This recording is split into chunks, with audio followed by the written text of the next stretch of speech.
Hi, my name is Pavlo Tkachenko. I'm from Dnipro, Ukraine. I'm co-founder of Save Dnipro NGO and Save EcoBot. I would like to talk today about the importance of open data of background radiation in Ukraine in wartime. But first, let me jump to the end and say that Ukraine needs your help, your support in any way as you are able to do that.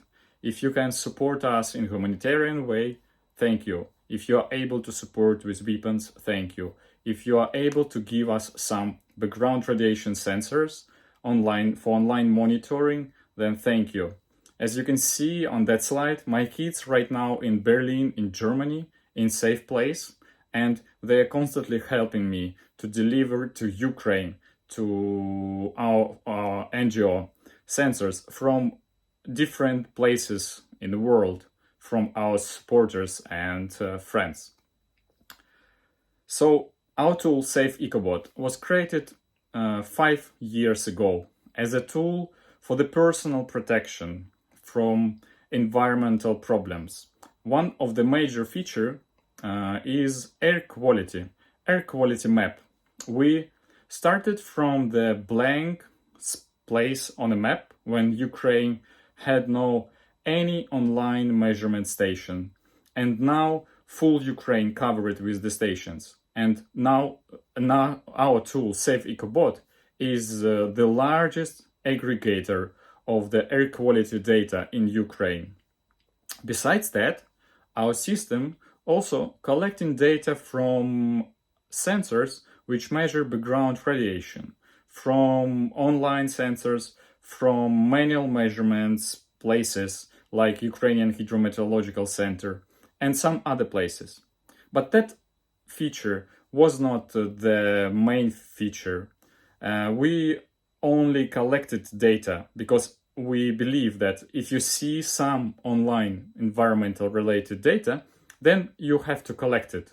Then it has to be connected to our system, that's data source, and we will just collect the data, and once in the future it will help us in some kind cases.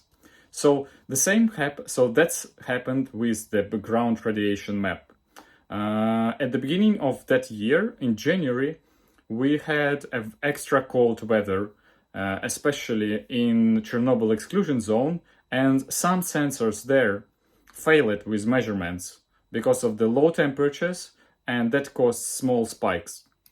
That case gave me an idea to create a landing page for the radiation background map on our website on saveecobot.com with translations to different languages, to Ukrainian, to English. That's all. It was in January. But then, February 24th, 5:45 a.m., Russia started a full-scale war in Ukraine. The major part of their Russian terrorists entered and invaded Ukraine through Chernobyl exclusion zone.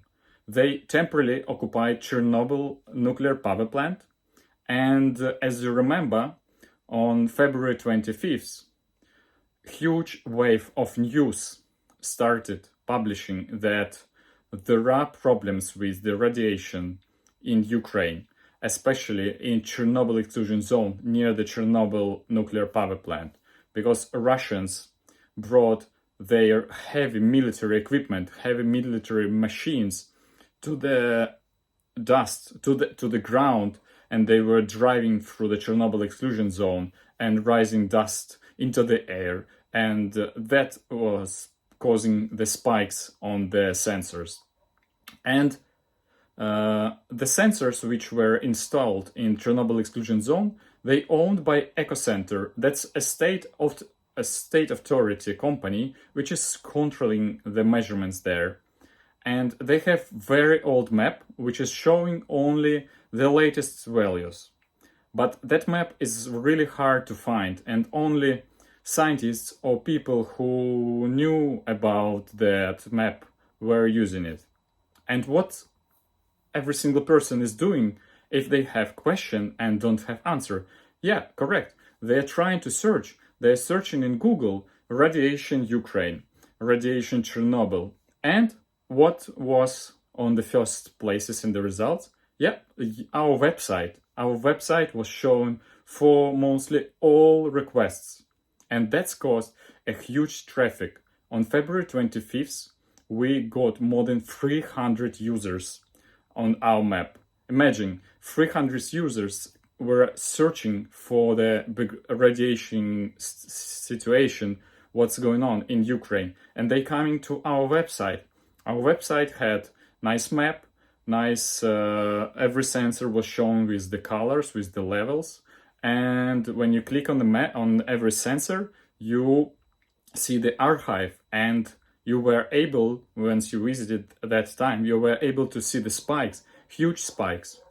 That's caused a lot of questions, and as a result, we were quoted, our tool was used by many scientists, we were quoted by many newspapers, online magazines, we were quoted by scientists, universities, and even after that, we were partnered with large services like windy.com as a data source for their map.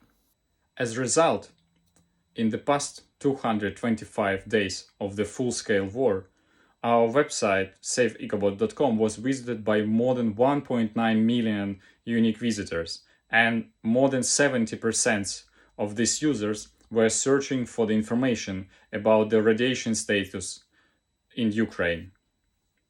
But besides that, we started thinking about independent network of background radiation sensors in Ukraine, because state authorities started hiding the data. They started hiding information about background radiation in Ukraine, but we would like to know what's going on.